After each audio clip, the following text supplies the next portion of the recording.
por haber llegado hasta este punto de la carrera, bueno, excepto yo, porque yo ya está un poquito más avanzado que nosotros, porque ustedes van a iniciar Medicina 1, van a llevar el curso, me parece que por primera vez para todos, o si no es así, pues lo van a continuar. Ese curso es muy importante. Medicina 1 te va a ayudar a ver tu pasión por la medicina, porque ustedes van a comenzar a rotar por los hospitales y van a ver pacientes. Es decir, toda esa información que ustedes han leído en los libros, ahora van a ver cómo se aplica en la realidad. En los libros les ponen, para esta enfermedad, dale tantos medicamentos.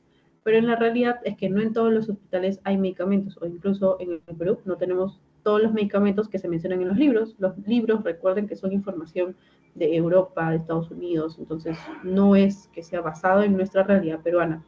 Entonces lo que van a ver ustedes en el hospital es los casos más frecuentes del país y cómo se deben manejar en el país.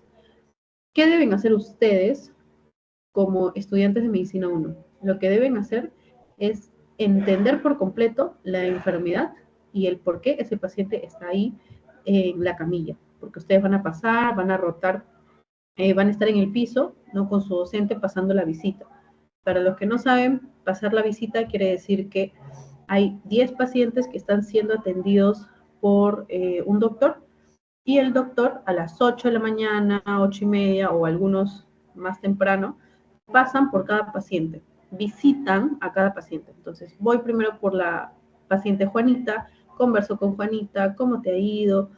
¿Has podido dormir bien? ¿Has hecho deposiciones? ¿Has orinado? ¿Cómo estás? Si se acaba de operar Juanita, le pregunto cómo está el dolor, qué ha pasado. Y obviamente todos van a la visita sabiendo que tiene ese paciente, ¿no?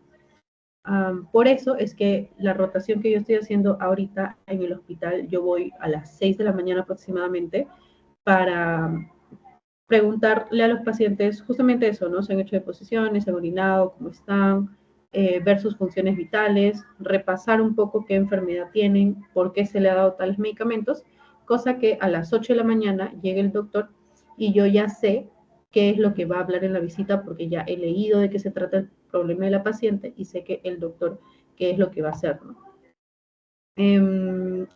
Este es el pase de visita, pasar por 10 pacientes aproximadamente, depende del hospital.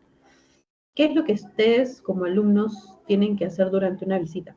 Primero, yo les recomiendo realmente tener un cangurito, ¿ok? Yo tengo un cangurito que es esto, es básicamente te lo colocas a la cintura y ahí puedes tener tus lapiceros. Yo les recomiendo llevar al hospital lapiceros, resaltador. Ustedes preguntarán, pero ¿para qué resaltador? Voy a hacer un resumen en la visita. El resaltador es porque a veces en las cosas que escribes hay como cosas más importantes y eso lo resaltas. También a veces los doctores cuando escriben sus recetas, ¿no? Cuando le dicen este medicamento debe ser administrado a tal hora porque este paciente tiene tal cosa, resaltan el nombre del medicamento. Entonces, resaltador sí es bueno tenerlo.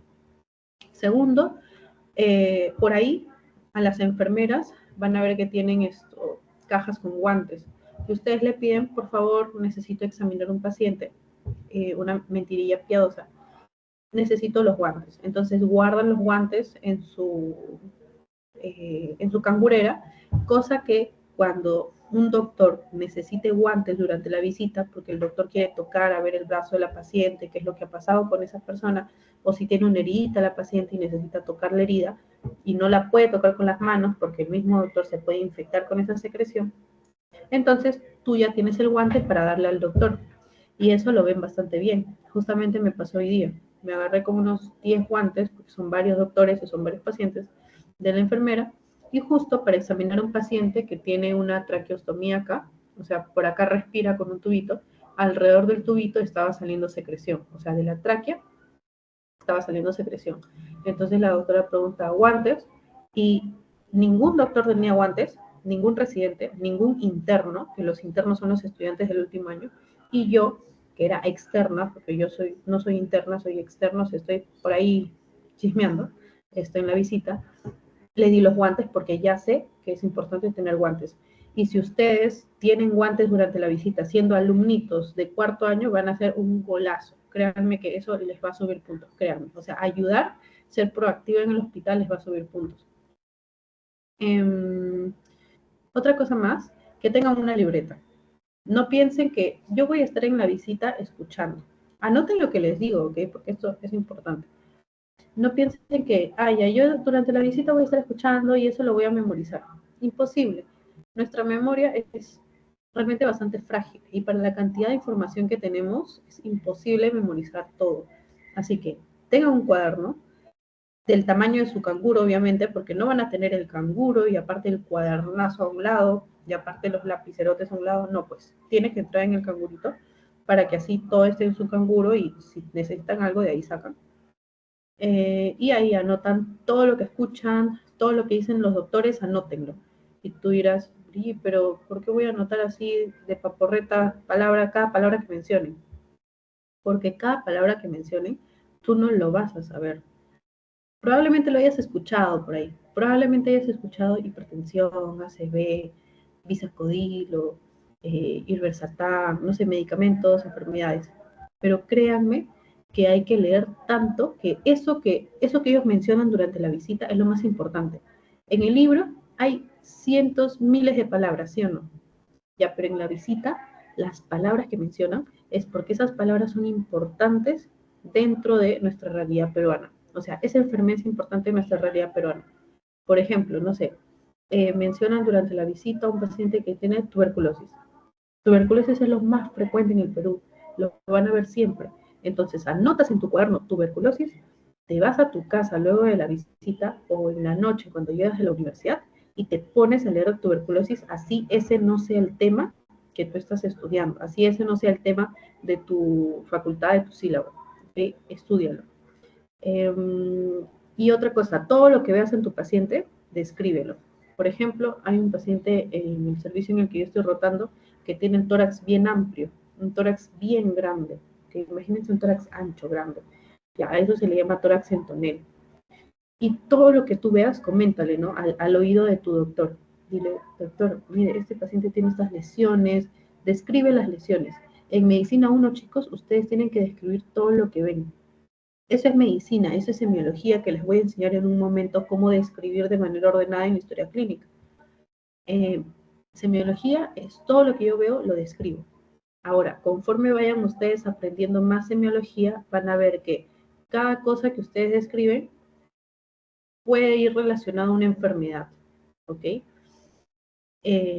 No sé, por ejemplo, una paciente que tiene las manos bien hinchadas, ¿no? Tiene edema en las manos. Ya, eso lo describo. ¿Dónde? Solo en manos, es en ambos miembros superiores, también hay en miembros inferiores, en otras partes del cuerpo hay edema. ¿Cómo se llama cuando hay edema en todo el cuerpo? Se llama nasarca. ¿Por qué puede ser? Lo anotas y buscas en Clinical Key Student, en UpToDate, en la noche, cosa que al día siguiente vas a pasar la visita por el mismo paciente, porque los pacientes no están en el hospital un día, están varios días, vas a pasar por el mismo paciente, pero vas a saber un poco más. Y le vas a decir, doctor, mire, yo he leído ayer, justamente que vimos el edema de la paciente, he leído que ese edema tiene como causa más frecuente, no sé, un síndrome nefrótico o puede ser una insuficiencia cardíaca, doctor.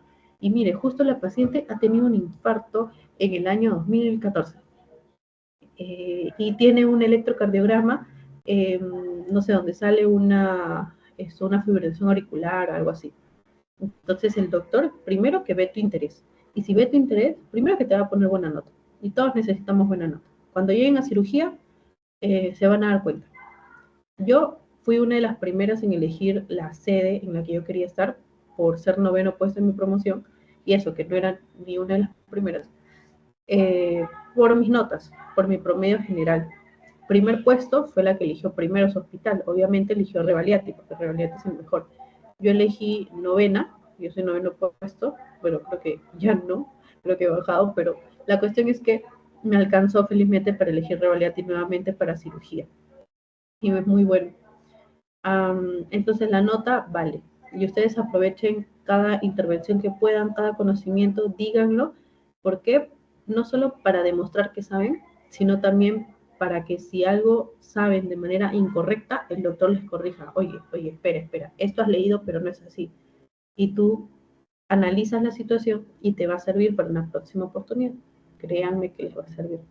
Entonces, vamos a seguir con los consejos en las siguientes clases, pero ya vamos a comenzar con el primer tema de semio, que es un tema realmente facilito. Como les digo, de este tema no hay preguntas en NAME Salud porque es básicamente una introducción. La historia clínica, chicos, es un documento que se maneja en el hospital y es un documento donde está toda la información del paciente. Así como cuando uno conoce a un chico que le gusta y le pregunta la edad, el nombre, dónde vive, dónde trabaja, qué hace por la vida, igual a un paciente hay que preguntarle los datos los datos personales, estos que les comento, ocupación, edad, estado civil, nivel académico, dónde nació, dónde vive en los últimos años, nombre, edad, ¿no? Lo que les comento. Y aparte, hay que mencionar en la historia clínica por qué el paciente está ahí en el hospital, ¿no? A eso se le conoce como historia de la enfermedad. La historia de la enfermedad es por qué tu paciente ahorita está ahí.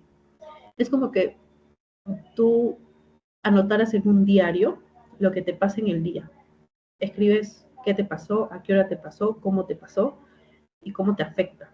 Igual, el paciente está en el hospital no porque quiere estar ahí. Nadie quiere estar en el hospital postrado sin poder hacer sus cosas con normalidad. Tiene un porqué. Entonces, ese porqué tú lo tienes que saber. ¿Y dónde está? Está en mi historia clínica, es un documento, ¿ok? Cada vez que un paciente ingresa al hospital, al toque, un alumno es víctima para decirle, oye, ¿sabes qué? Tú, Brigitte, tú, Juanito, Panchito, ve a conversar con esa paciente, sácale sus datos personales, que te cuente por qué está acá, que te cuente qué enfermedades ha tenido, que te diga todo de su vida, que tenga relevancia médica, pues, ¿no? Y relevancia médica en realidad tiene todo.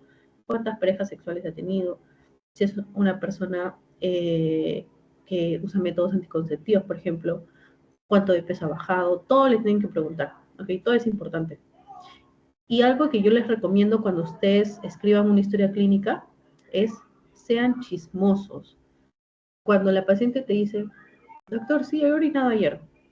Yo y todos, al principio, cuando hemos escrito una historia clínica, hemos cometido el error de decir, doctor, sí, la paciente me dijo que orinó.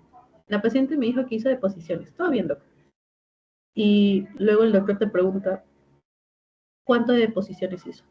¿De qué color eran las deposiciones? Hay una escala para evaluar deposiciones, es la escala Briscoe. ¿Qué tan duras estaban? ¿Qué tan blandas estaban? La orina, ¿de qué color estaba? ¿De qué cantidad era? ¿Qué olor tenía? No sé, te dolió al orinar, después de cuánto orinaste, después de cuánto hiciste deposiciones. Por eso digo, hay que ser chismosos. Cualquier cosa que te diga el paciente, tú le tienes que preguntar. Una forma más bonita de decirlo, hay que ser curiosos. Ok, curiosos, chismosos. Esa es la historia clínica y eso vamos a ver el día de hoy. Este es el esquema. De acá sale todo. Entonces, ¿qué es la historia clínica? La historia clínica es un documento escrito por el médico, pero en el hospital lo que ustedes van a ver es que los doctores, ya los especialistas, tienen tanto que hacer que los que escriben la historia clínica son los internos, los externos como yo también estas semanas he estado escribiendo historias clínicas de algunos pacientitos, los residentes escriben la historia clínica y obviamente como todavía no somos especialistas, ese documento lo sellamos con el sello del médico, o sea, del especialista, ¿no? Ellos dejan su sello y lo sellamos nosotros. Ya. ¿Cuál es el objetivo entonces de la historia clínica? ¿Cuál es el objetivo de preguntarle la información a alguien cuando lo conoces? Recolectar información, pero en este caso que sea relevante en el ámbito de la salud, ¿no? Información relevante para un médico. Aprendizaje mediante su revisión. Si el paciente te dice, doctor, tengo diabetes, hipertensión, y ahora he venido por un dolor de pecho, he venido porque me falta el aire. Ah, ya. Entonces, la probable etiología de esa clínica que tiene el paciente es un infarto, ¿no? Porque tiene hipertensión, encima no toma medicamentos para la hipertensión, tiene diabetes, encima la glucosa está en 200, la hemoglobina está en 7, 8. Entonces, en la historia clínica están los datos para que luego tú como médico indagues lo que le ocurre ahora, puede ser por esto que le ocurrió en el pasado que ella me contó, que él me contó. Evaluar la realización de exámenes. En la historia clínica hay un apartado donde dice, a ver un momento, hay un apartado de la historia clínica donde dice exámenes auxiliares. Yo, a ver, no me miren mal ya, y si quieren ustedes también pueden hacer esto. En los hospitales en los que he rotado, en el 2 de Mayo, en el Revaliate, en el Hipólito, me he agarrado, me he prestado, mejor dicho, porque yo sí he pedido permiso a los docentes. Documentos. La historia clínica, esto del 2 de mayo, me parece que la tengo por acá. Ya miren. Ustedes también pueden hacer lo mismo, como les digo, pero tendrían que pedir prestado a sus docentes. ¿Por qué lo hago yo? Porque me sirve para practicar, ¿ok? Para cuando sea médico, saber, ya, yo como médico voy a tener que llenar esta hoja con los exámenes que solicitan. Por ejemplo, les voy a mostrar la historia clínica o el formato de la historia clínica. Uy, no. Uy, no lo tengo. Ya, bueno, voy a traerles un formato de Revaliate y les voy a mandar fotos. Pero bueno, la cuestión es que en la parte final de la historia clínica hay un apartado que te dice, ya, el paciente tiene todo lo que me has dicho, todo lo que has escrito, pero ¿qué le vas a hacer? Entonces, en la parte de atrás de historia clínica tienes que escribir, solicito un examen de orina, solicito un examen de sangre, solicito un análisis de gases arteriales. ¿Ok? Eso todo lo tienes que escribir. Ahí también tienes que poner el diagnóstico, ¿no? Ah, ya, yo en base a lo que me acaba de contar el paciente y en base a las enfermedades que ha tenido antes, yo pongo acá que mi posible diagnóstico es un infarto agudo de miocardio. ¿Ok? Todo eso va en la historia clínica. Y ahora ustedes dirán, Brigitte, eso quiere decir que yo cuando comience el 1 de marzo mis clases, el doctor en el hospital me va a decir que agarre esa ficha y escriba todo el paciente. Sí, hay algunos doctores malos que de primera te dicen, te lanzan al agua, como dice, a que tú aprendas solito. Hay algunos que son así, sobre todo los del 2 de mayo. Pero en Revaliati, Almenara son bastante académicos y ahí te van a decir esto, yo te enseño primero, mira, se hace así, y los días siguientes tú lo haces. Pero es solo algunos docentes, ¿ok? No estoy como generalizando tanto, porque hay algunos docentes de la Almenara Revaliati que son así, ¿no? Es mi experiencia, pero no sé otros qué experiencia me hayan tenido. ¿Cuál es la utilidad de esa historia clínica? Es una utilidad médico-legal. Por ejemplo, supongamos que el paciente tiene una quemadura en el pecho y tú en tu historia clínica, al momento de describir cómo ves al paciente, porque en la historia clínica tienes que poner datos personales, estado de salud del paciente, o sea, enfermedades que padece, por qué vino al hospital y tienes que poner todo lo que veas en el paciente, o sea, examinarlo físicamente, ¿no? Con la vista y también con tus dispositivos, con tu estetoscopio, con tu pulso oxímetro. A eso se le llama examen físico. Entonces, en el examen físico tienes que poner todo lo que ves. Por ejemplo, los adultos mayores, ustedes habrán visto que tienen manchitas hipocrómicas, o sea, manchitas como más claras, más blancas, y tienen manchitas oscuras. Eso es normal por el sol, por el daño del sol. Esto, de los rayos ultravioleta. La cuestión es que todo lo tienes que describir. Pones piel, 2 puntos, manchas hipo e hipercrómicas, ¿dónde? En miembros superiores y miembros inferiores. O por ejemplo, hay una paciente en Revaliati donde yo estoy rotando que tiene pancitopenia, tiene plaquetopenia, tiene anemia, tiene leucopenia. Y al momento de redactar la historia clínica, bueno, yo estaba con el interno, que el interno estaba redactando la historia clínica y yo estaba ahí de chismosa, escuchando. Y habíamos terminado todo el examen físico y yo le digo, oye, ¿sabes qué? Pero la paciente tiene hematomas, o sea, donde le han puesto ampollas, vías, ¿no? Inyecciones, tiene hematomas, le digo, hay que describirlo. Y le pusimos ahí, ¿no? Presenta múltiples hematomas en miembros superiores y miembros inferiores en zonas de venopunción, o sea, en zonas donde le extrajeron sangre. Todo se describe, chicos, ¿ya? Por eso es que es la utilidad médico-legal. Imagínate que algo no hayas escrito y luego te hacen un juicio, porque hacen juicio a los pacientes, revisan la historia clínica y si algún dato ahí no está, eh, eh, mal para el médico. Y eso, mal no para el interno ni para el externo que hizo la historia, sino mal para el médico que puso el sello. Y como les digo, el sello de los médicos lo tenemos ahí rotando entre los alumnos. Investigación, ¿por qué? Porque cuando ustedes llevaron metodología, seguramente vieron que algunos hacen estudios de pacientes en el hospital. Por ejemplo, mi estudio quiero que sea de los síntomas más frecuentes que tienen los pacientes con infarto de agudo de miocardio del Hospital Revalida. Y lo que voy a hacer es revisar las historias clínicas, porque es un documento donde debe constatar todo. Reviso la historia clínica y ahí voy a encontrar los síntomas de estos pacientes. Entonces reviso 100 historias clínicas y veo que la mayoría tuvo dolor de pecho. Ah, ya, entonces en los resultados de mi investigación va a ir el dolor de pecho, es el síntoma más frecuente que se vio. Entonces, puede ser para investigación, ¿ok?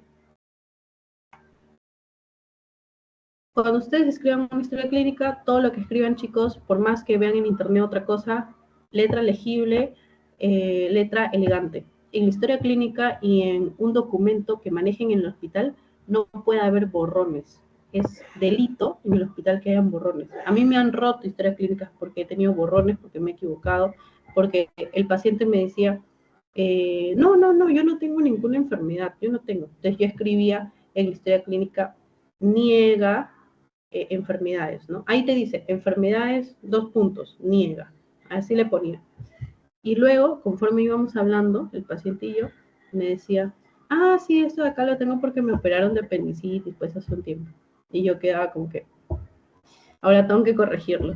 Pero como ya lo había escrito en la historia clínica, pues, ¿qué tenía que hacer? Un borrón. Y la doctora me dijo, no pueden haber borrones. Entonces, la historia clínica, todo documento en medicina tiene que ser impecable, ¿ya? Esto de mantener orden cronológico se refiere a que cuando el paciente te cuente su enfermedad, o sea, por qué está ahí en el hospital, tú lo ordenes.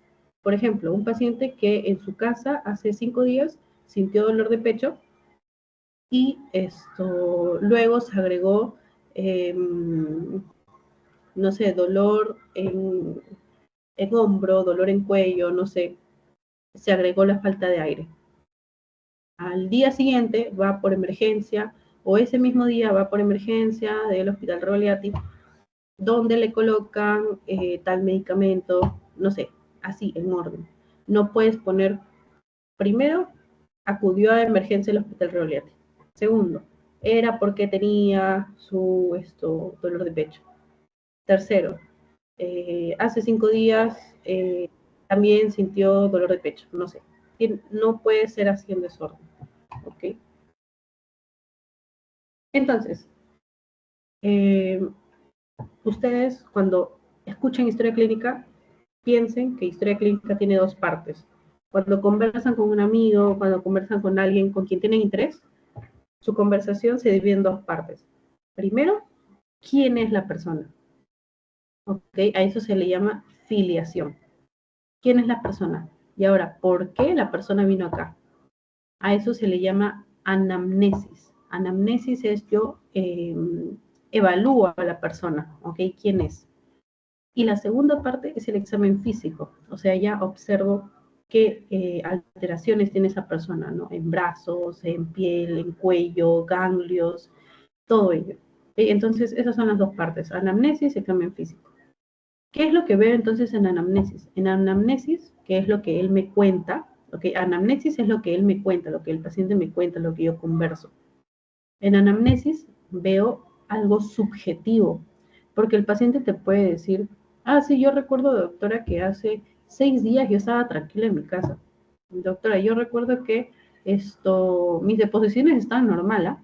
Ya, lo que te diga el paciente, tú le tienes que creer, pero recordando que es subjetivo. O sea, puede que no sea verdad, no porque te esté mintiendo, sino porque muchos pacientes no recuerdan. Entonces, es importante, sí, porque todo lo que él te diga, escríbelo. Pero recordando que puede o no ser verdad. ¿Dónde vas a comprobar si es verdad o no? Hay un software, cada hospital tiene su software, y ahí en el software están las atenciones del paciente y exactamente qué tiene. Eso lo revisas después para comprobar. O siquiera lo puedes revisar antes incluso. Entonces, ¿quién te da la información de la anamnesis? El paciente. Él te cuenta cómo está, qué enfermedades tiene, su edad, su peso, su talla, su ocupación, todo. ¿Ok? Es subjetivo, información del paciente. Y la información que te da, aparte de los datos personales, son los síntomas. Síntomas, sentí dolor de pecho, doctor, sentí esto, falta de aire. Ya, escríbelo tal cual. Si el paciente te dice que sintió falta de aire, no escribas disnea, ¿ok? La historia clínica y la parte de relato de la enfermedad tiene que ir el relato tal cual él te lo contó. Obviamente tú lo ordenas en orden cronológico, ¿no? Pero lo que él sintió, tal cual, ¿ok? Por lo tanto, estos datos son, como dice acá, pueden ser bastante generales. Por ejemplo, un síntoma general, doctora, tuve fiebre. ¿Qué es un síntoma general? Lo van a ver en el libro Argente que les van a recomendar en Medicina 1. Un síntoma general es un síntoma que no me habla de ninguna enfermedad. O sea, mejor dicho, me habla de una enfermedad de cualquier sistema. O sea, puede ser cardiológico, puede ser neumológico, puede ser reumatoideo, cualquier especialidad. Un síntoma específico quiere decir que es un síntoma ya más enfocado en un órgano. ¿Ok? Por ejemplo, la pleuresía, el dolor tipo pleurítico, ya, pues eso me habla ya de una alteración de la pleura, ¿no? El dolor que es tipo punzada al momento de respirar, es más específico. Patognomónico es un síntoma que tú le escuchas y al toque está relacionado con una enfermedad. Ahorita no recuerdo muchos síntomas patognomónicos realmente. Es que hay muy pocos. Patognomónico quiere decir que, como les digo, ¿no? El paciente me dice el síntoma y ya, ese síntoma es reconocido mundialmente entre todos los doctores por ser de una enfermedad en específico. Pero son muy pocos los casos en los que hay síntomas patognomónicos, porque en medicina todo se combina, la verdad es esto, hay bastantes probabilidades. Y un síntoma banal es un síntoma que no te sirve para nada. Por ejemplo, a un paciente que te dice sentí un dolor tipo punzada acá al costado del abdomen, fue por única vez hace una semana, incluso antes de que me ponga mal, con fiebre, con falta de aire, pero fue un dolorcito así nomás. Ya, es un síntoma banal. ¿Lo debes describir? No es necesario realmente, no te aporta. Examen físico es tú examinar al paciente. Imagínate que eres un superhéroe y que con unos ojos súper poderosos examinas todo, absolutamente todo lo que hay en el paciente y lo describes. Por lo tanto, cuando yo observo algo, ya no es algo subjetivo, porque no es algo que yo maquiné, algo que yo pensé, sino es algo que yo veo, es tangible, lo puedo tocar, lo puedo ver. Y anoten, todo paciente que examinan, no lo toquen con su mano, tóquenlo con guantes, porque los pacientes en los hospitales tienen muchas infecciones. Un compañero, el interno con el que estoy, se ha resfriado. Yo también estoy ahí resfriada, estoy mal, a pesar de que para todo me pongo guantes. Los médicos, los estudiantes, somos bastante susceptibles a enfermarnos, realmente. TBC, si van a ir al Hipólito, a varios les ha dado TBC, porque ahí los pacientes están, pero encima que el hospital también es bastante hacinado, todo está, no hay ventilación, entonces hay que tener bastante cuidado realmente. Ya. Entonces, el signo puede ser general. Por ejemplo, un signo general. No, la verdad no se me ocurre muchos signos generales. Un signo específico. Un signo específico puede ser una regurgitación yugular, ver que la vena de un paciente está dilatada y a través de esa vena está que fluye sangre. Es un signo específico porque me habla de una insuficiencia cardíaca. O sea, ingurgitación yugular fijo, insuficiencia cardíaca. Lo vamos a ver más adelante, vamos a explicar cómo. Y un signo patognomónico es tal cual de esa enfermedad. Justo he visto uno anteayer. Un paciente que estaba, pero planchado le dicen a un paciente pues que no despierta, no te habla, no te conversa. Que tú les tirabas así la mano, seguramente lo han visto en fisio, en fisiopato, les tirabas así los dedos, soltabas y el paciente hacía así, ¿ok? Agarraba, soltaba y hacía así. A eso se le llama flapping y eso es patognomónico para encefalopatía hepática. Lamentablemente, bueno, no lamentablemente, lamentablemente académicamente hablando, el paciente ya no tiene ese signo. Y hoy día le quise grabar, pero ya no pude porque ya no tiene. Hoy día logré grabar algunas cosas. Eh, Grabé una hemiplegia y grabé un edema que les puedo pasar el video más tarde para que vean cómo es. Y eso también es un tip. Si ustedes quieren grabar, si quieren tomar fotos en el hospital, yo sí les recomiendo que lo hagan porque tienes registro y lo puedes estudiar luego. Y incluso si haces una exposición, puedes poner, no, miren, acá tenemos este signo. ¿Y qué es mejor? Decir, en la encefalopatía hepática se ve un flapping positivo, siguiente diapositiva, en la insuficiencia cardíaca se ve edema, siguiente diapositiva, o es mejor poner una foto o un video, obviamente que no se vea la cara del paciente, y decir, no, lo que estamos observando aquí es producto de una encefalopatía hepática, vemos que para la maniobra se estiran los dedos hacia atrás, luego se suelta bruscamente, y el paciente tiene movilidad no anómala de la mano.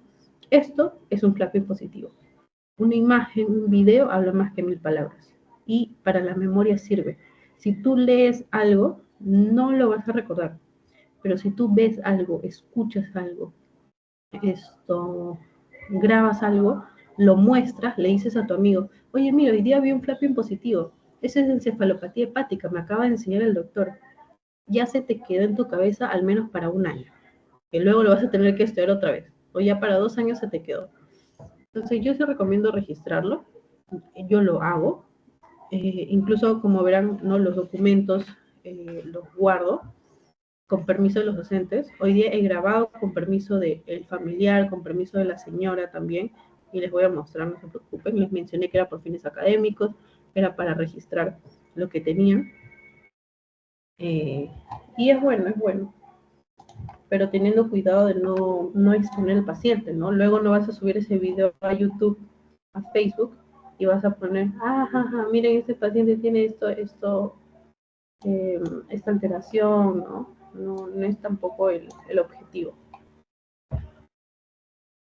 Esto les van a preguntar en la hoja. En la hoja va a salir qué tipo de anamnesis es. Anamnesis, como le digo, es conocer al paciente, es interrogatorio.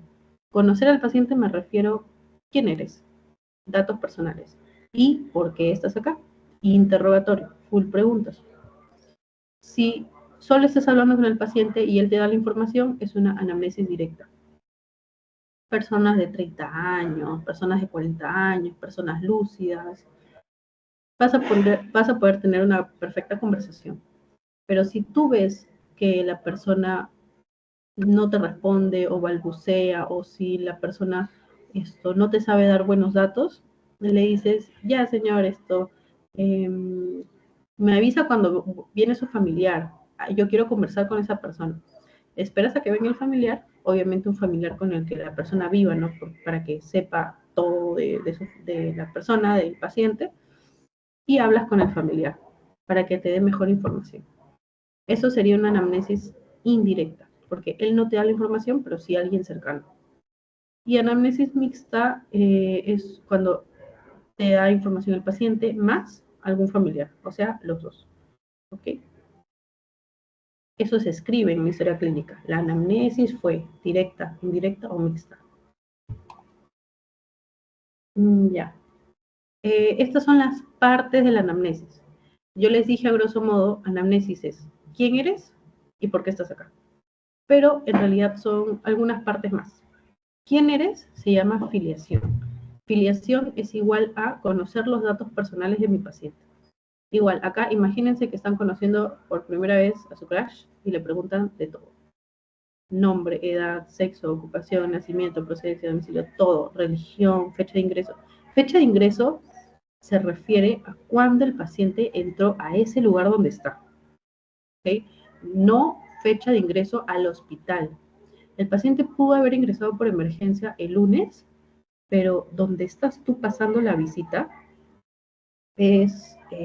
ingresó el jueves. Ya, la fecha de ingreso es el jueves. Y también en la parte de filiación hay un apartado donde dice fecha de entrevista. Ahí pones obviamente cuándo lo estás entrevistando, ¿no? Esto de domicilio no está realmente en las historias clínicas. No es necesario, bueno, al menos en las historias que yo he hecho en el Revaliati. De los pacientes tienen su DNI, así que con el DNI se puede saber el domicilio, así que creo que por eso no es necesario. Lugar de nacimiento se refiere a eso, dónde nació, pero lugar de procedencia es de dónde procede, o sea, de dónde vino, dónde vive o dónde ha vivido en los últimos años.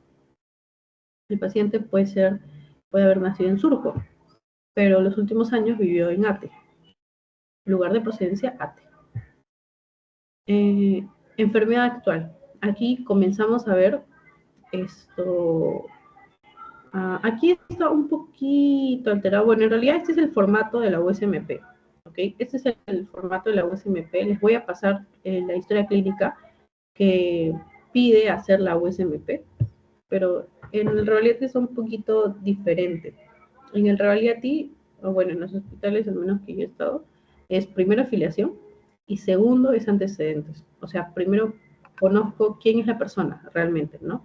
Tanto sus datos personales como antecedentes, o sea, qué es lo que ha pasado con ella anteriormente, qué enfermedades tiene. Esos son antecedentes. No solo qué enfermedades tiene la persona, sino también qué enfermedades tienen familiares. Por ejemplo, una paciente, no le tomé foto de esa historia, pero hay una paciente que padece de diabetes, tiene 2 hijos diabéticos, mamá diabética. Es muy importante porque hay un fuerte componente genético. Y es más, si mal no recuerdo, los hijos diabéticos, ella me dijo que fueron diagnosticados a los 20 años. Y justamente le comento a la doctora, ¿no? A la residente, y me dice, tiene un fuerte componente genético para una diabetes tipo 1, ¿no? Una diabetes juvenil. Entonces, eso se tendría que estudiar, sí. Solo que, lamentablemente, a veces en el hospital, por cuestión de tiempo, no se estudian muchas enfermedades. Por ejemplo, si una paciente vino por infección urinaria y te dice que familiares tienen diabetes, ella tiene diabetes, ya. Lo que van a hacer los doctores va a ser lo siguiente: tratar la infección urinaria y tratar su diabetes. Pero tomarse el tiempo de mandarle a hacer un estudio genético para ver si tiene tal mutación que te produce la diabetes o tales receptores, no se dan el tiempo. Lamentablemente nuestro sistema de salud está bastante agobiado, saturado. Realmente se van a dar cuenta. Por más de que vayan al Revaliati, al Menara, que es del Estado, hay bastantes carencias. Enfermedad actual. Ya, de eso sí tengo foto. Les voy a mostrar. Les voy a mostrar la historia clínica de enfermedad actual. A ver. ¿Dónde está? ¿Dónde está? Aquí está. Ya miren. Luego les muestro los videos, ¿ya? A ver. Ya, miren. Historia clínica es salud. Esta es la enfermedad actual. En enfermedad actual, primero tienes que poner el tiempo de la enfermedad. TE significa tiempo de la enfermedad. Tiempo de la enfermedad quiere decir ¿Desde hace cuánto la paciente siente ese malestar por el cual está ahora en el hospital? Por ejemplo, si la paciente es diabética y la paciente sintió ah, mareos, ¿ok? Mareos. Supongamos que hizo una hipoglicemia y sintió mareos hace un mes. Pero ahorita la paciente vino por emergencia porque ha hecho una insuficiencia renal. Y los síntomas los tiene desde hace menos de una semana. Tú no vas a poner un mes. Si hace un mes tuvo ese episodio de mareo por la hipoglicemia, por su diabetes, no. Tú vas a poner una semana, porque una semana es el tiempo de la enfermedad actual, como dice acá. ¿Ya? La forma de inicio. Forma de inicio, hay dos tipos. O inicio brusco o inicio insidioso. Eso es lógico. ¿Cómo inicia algo brusco? De un momento a otro. De un día para otro. Obviamente tú no le vas a decir, señora, ¿y cómo inició su enfermedad? ¿Brusco o insidioso? No. Tienes que buscar estrategias para traducir eso que tú quieres saber. Yo les pregunto, ¿lo que ocurrió fue de un día para otro o en cuántos días comenzó a sentir esta molestia? Si fue de un momento para otro, brusco. Si fue en varios días, insidioso. ¿Qué quiere decir con curso? Curso quiere decir en el transcurso de los días, ¿qué pasó con esos síntomas? Supongamos que la persona tuvo los síntomas 2 días y luego ya no tuvo síntomas por otros 2 días. Y luego volvió por otros 2 días. Y luego se calmó. Y luego así. ¿Cómo se llama eso? Intermitente, ¿no? Que viene y que va. Curso intermitente.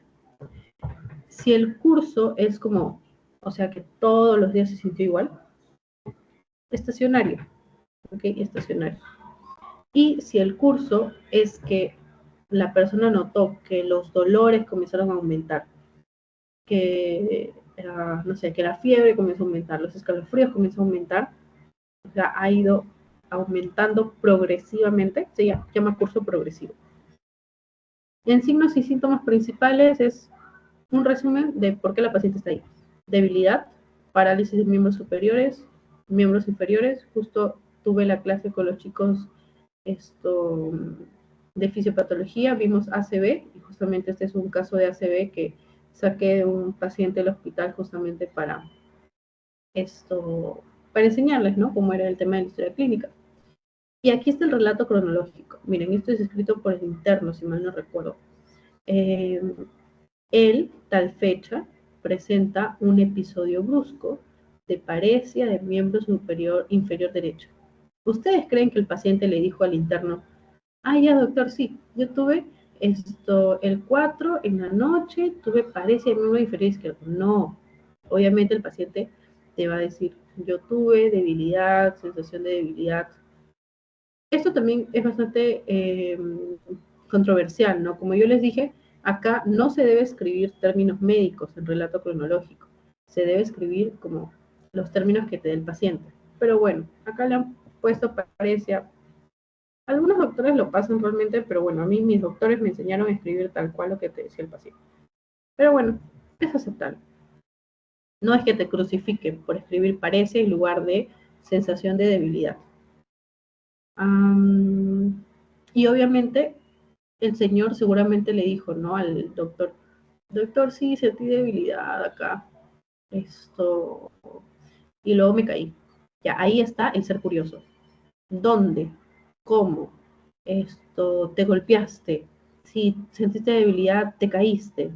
Te golpeaste cuando te caíste. No sé, ser curioso, ser chismoso. Tienen que hacerlo porque los pacientes no van a venir y te van a contar todo de una. Tú tienes que indagar. Como consecuencia cae al suelo, por ejemplo, le han puesto acá. También disartria, seguramente familiar le ha dicho, ¿no? No podía articular las palabras. Le hablamos y no podía articular palabras. Desviación de comisura labial, seguramente el paciente le dijo, ¿no? Se desviaba el labio hacia un lado, caído. Esto me parece una anamnesis indirecta probablemente, ¿no? Porque si un paciente acaba de tener una ACV, está inconsciente o está desorientado, puede que no te dé la información. Probablemente sea el familiar. Uy, lapsus. ¿Dónde está? Ya. Yo, el lado sano. ¿Sí dice acá?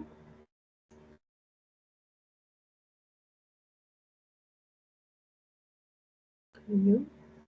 Bueno, no dice, no sé qué dice acá, pero bueno. La cuestión es que, ya, hacia el lado sano. Ya, claro, desviación de la comisura labial hacia el lado sano. Bueno, me parece que esto lo han copiado de la, de la tomografía, ¿no? Porque ustedes que ya pasaron fisiopatología saben que la comisura labial se desvía hacia el lado sano. O sea, si el infarto ocurrió en el lado derecho del hemisferio cerebral, la comisura labial se desvía hacia el lado sano, o sea, hacia el lado izquierdo. Probablemente lo haya copiado ahí, ¿no? Porque el paciente no te va a decir, doctor, y se desvió hacia el lado donde mi cerebro no se infartó. No, pues. Pero bueno,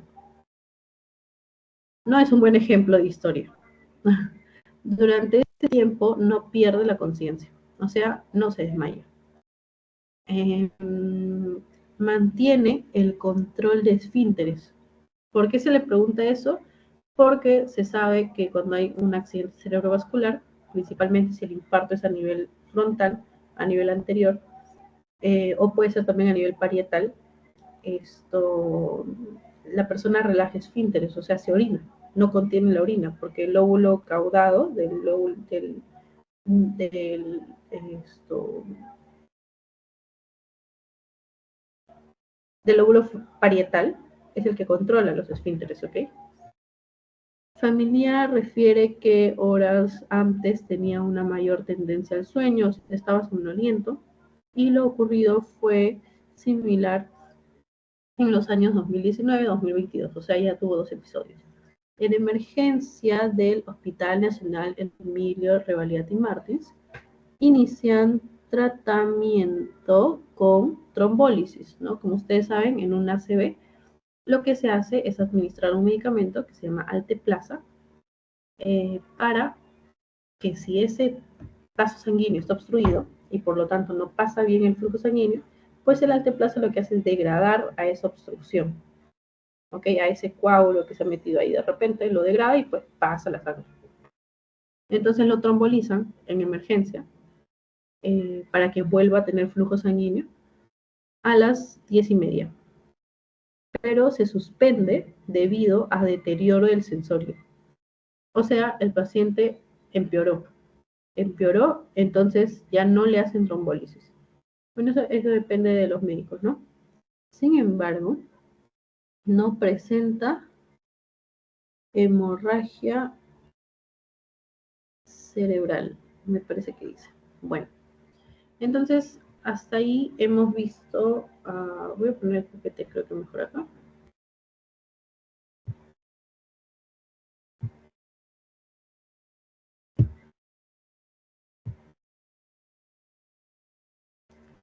Pueden poner, chicos, por favor, en el chat un puntito si se va entendiendo todo o hay algo que falta aclarar. ¿Cómo vamos? Pueden escribir por el chat, por favor. O pueden poner un puntito, como les digo, si podemos continuar, si todo está claro hasta el momento.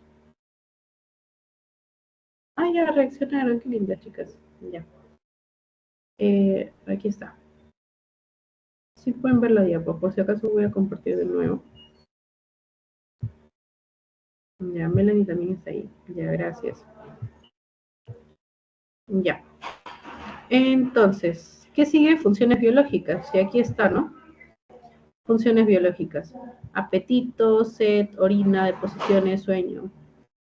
V, la verdad, hasta ahora no descubro qué significa, pero ponderal es como masa ponderal, debe ser volumen ponderal, algo así. Se refiere al peso, al cambio de peso. Apetito, ¿cómo está? Apetito, sed, orina, deposiciones, ¿cómo está? ¿Aumentado, disminuido, conservado? ¿Qué significa aumentado? Que es más de lo normal para esa persona. Yo, por ejemplo, no sé, puedo orinar 3 veces al día, pero los últimos días he orinado, no sé, 5 veces al día. Ya, ese no es mi normal. Entonces, doctora, sí, está orinando más. Pero otra persona puede decir, Doctor, pero yo normalmente orino 5 veces al día, ¿no? O sea, eso es lo normal para esa persona. Cada persona es diferente, es única. La sed, ¿cómo está? Aumentada, disminuida. En sueño, yo sé que le puede poner normal y todo. Igual, en apetito puede poner aumentado todo, pero hay términos. Por ejemplo, si la persona no tiene apetito y le ponen disminuido, si yo leo que el apetito está disminuido, yo entendería que la persona está comiendo, solo que poco, porque tiene menos apetito. Pero si yo quiero poner que no tiene apetito, voy a escribir no tiene. Es un documento más técnico, ¿no? Entonces, si no tiene apetito, le puedes poner inapetencia, para que uses ya términos médicos, porque es un documento médico. Y es leído por médicos, entonces lo van a entender. En sueño, insomnio, parasomnia, cómo está su sueño. De posiciones, eh, conservado. Yo leo esto y me pregunto, conservado para mí es, no sé, conservado para ustedes es otra realidad. Entonces, en deposiciones podrías especificar semisólidas 2 veces al día, color oscuro, no sé, ¿ok? Tiene que ir realmente la información, ¿ya? Muchas personas colocan no conservado, normal, aumentado, pero ¿qué es conservado? ¿Ok? Conservado para mí no es lo mismo que conservado para ti. Lo normal para mí no es lo mismo que conservado normal para ti. Ya. Entonces, justamente aquí les he colocado algunos términos, ¿no? En deposiciones, si la paciente te dice que no va al baño desde hace 2 días, estreñimiento. Se hace deposiciones líquidas, diarrea. En cuanto a la orina, si te dice que, bueno, esto de poliuria, laquiuria, esto es más de acuerdo a los mililitros, ¿no? De orina, eso probablemente no te lo diga. Pero si notas sangre en la orina, le puedes poner hematuria, le puedes poner coluria, disuria, por ejemplo. El apetito tiene polifagia, tiene hiporexia, anorexia, sueño, hipersomnia, duerme más de lo normal. Voy a acercar mejor esto. No se puede. Tiene hipersomnia, parasomnia. Ya bueno, ahí.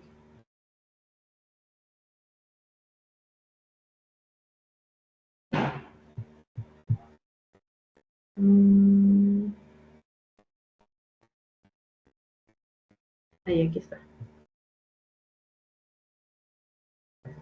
Ya. Cambios de ánimo casi nunca lo ponen en la historia clínica. Como verán, acá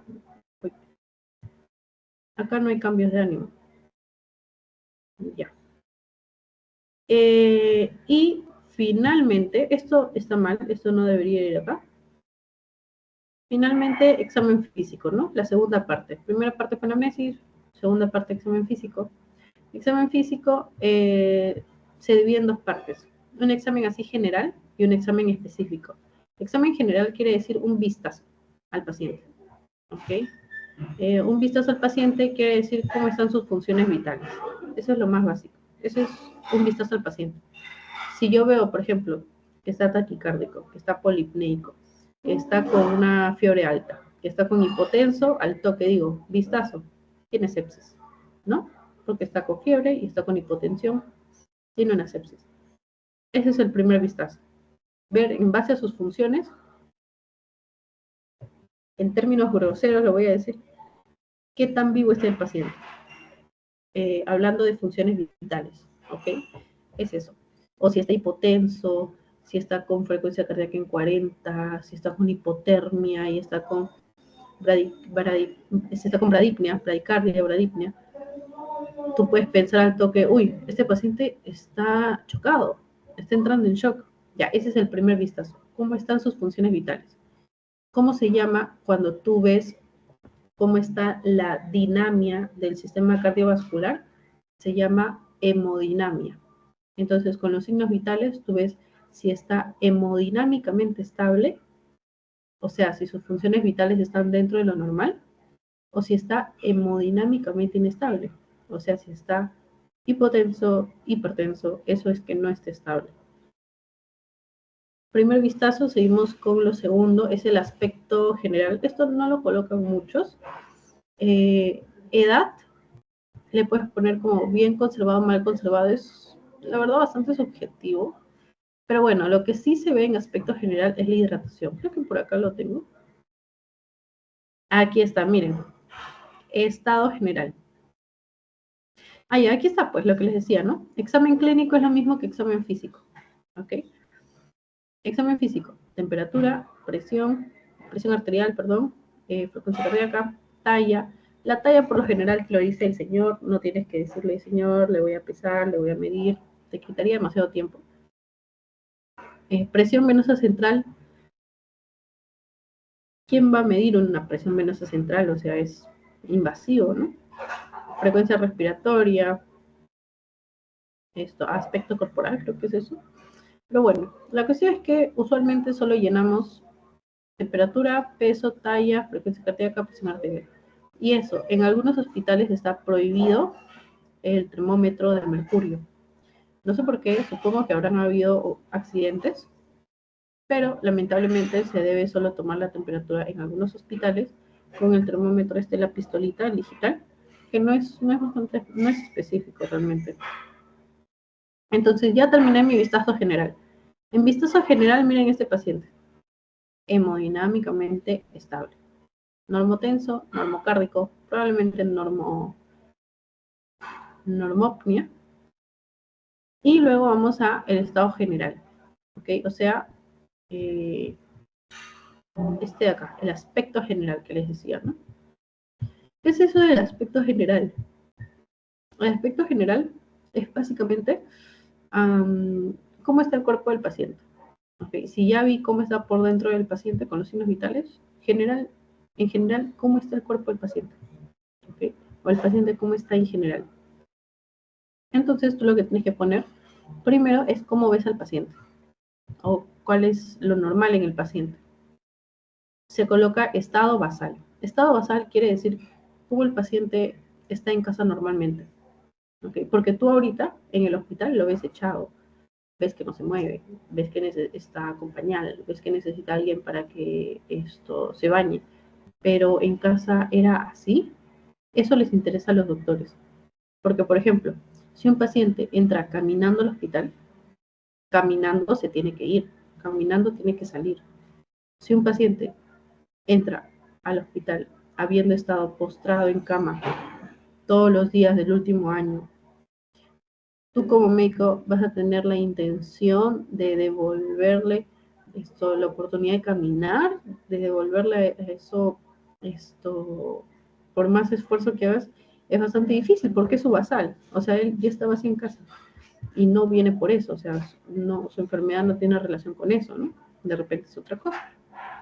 Entonces es importante colocar el estado basal. En este caso le han puesto camina sin ayuda. Como les digo, escribir tal cual lo que dicen, ¿no? Los pacientes. Luego ponen paciente LOTEP. LOTEP quiere decir lúcido, orientado en tiempo, espacio y persona. Es esto que está acá.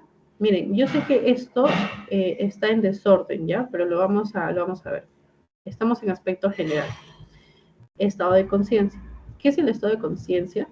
El estado de conciencia es qué tan despierto está una persona.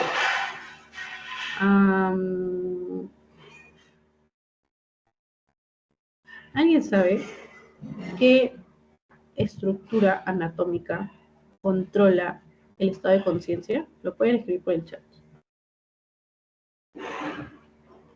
A ver, les voy a poner las siglas. Ahí se me fueron las siglas.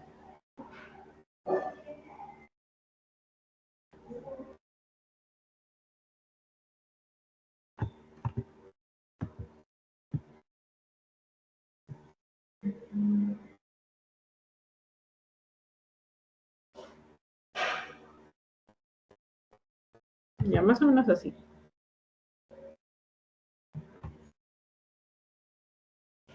¿Alguien sabe cómo se llama esa estructura que controla el estado de conciencia, o sea, que controla qué tan despierto está uno. Lo han visto en Fisiopato.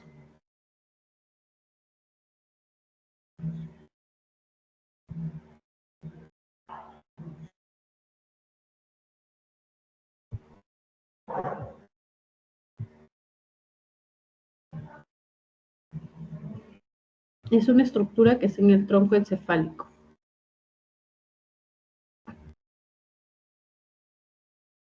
Ya, no se preocupen.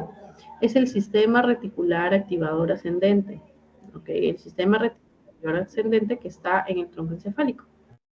Entonces, el máximo estado de conciencia es el que tenemos todos, o sea, alertas, lúcidos. ¿Ok? Alerta quiere decir, soy consciente de mi entorno, y por tanto, puedo responder al entorno, ¿no?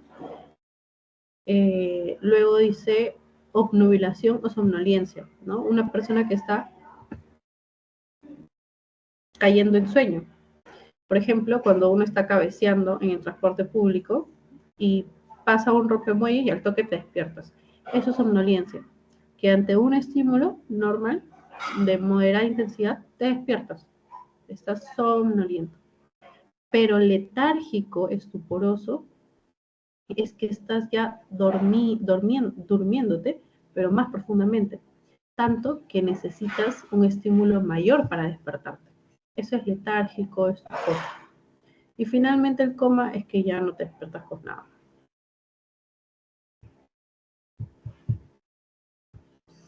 Entonces acá le han puesto paciente lúcido, probablemente porque estaba despierto, conversaba, obedecía, orientado en tiempo, espacio y persona.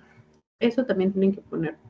Si bien es cierto que esté despierto, que converse contigo, te indica que está lúcido, pero cuando uno evalúa el estado de conciencia, hay dos componentes del estado de conciencia. Uno, que es el componente del contenido de conciencia, y otro que es el nivel de conciencia. El nivel de conciencia te dice qué tan consciente estás. Lo que les estaba comentando, lo del sistema reticular activador ascendente, que controla la lucidez. Pero el contenido de conciencia ya no te habla de cómo funciona esa parte de tu tronco encefálico, sino el contenido de conciencia te dice qué información está procesando el cerebro. Ese es el contenido de conciencia. Entonces, tú puedes estar lúcido, pero si tienes una alteración a nivel de algún hemisferio y piensas que estás en Marte, piensas que es el año 1940, piensas que tú, o sea, estudiante que estás entrevistando al paciente, piensa que tú eres su hija, está lúcido, sí, está bien despierto y te está conversando, pero no está orientado en tiempo, ni en espacio, ni en persona. ¿Ok? Entonces, ¿qué preguntas hacen para eso? Le preguntan, señor, ¿me puede decir dónde estamos? ¿Me puede decir cuál es su nombre? ¿Dónde vive? ¿Me puede decir qué año es hoy? ¿Qué fecha es hoy? ¿Qué día estamos hoy? Eso es para evaluar tiempo, espacio, persona. ¿Dónde está? Ya.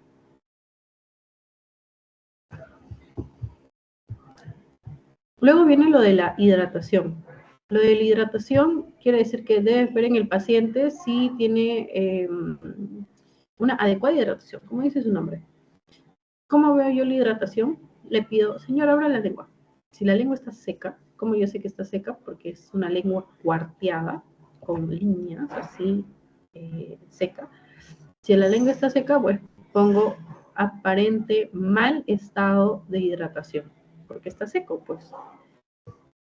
El signo del pie también te indica el estado de hidratación, ¿no? Qué cantidad de agua hay en el cuerpo. El signo del pie es básicamente estirar una parte del cuerpo, así, y si se estira bien, si se logra estirar, hay una buena hidratación, pero si no se estira bien, o sea, si está dura ahí la piel, mal estado de hidratación. El signo de Godet es esto de acá. A ver, vamos a verlo por acá. A ver, esperen, vamos a tener un poquito de cuidado.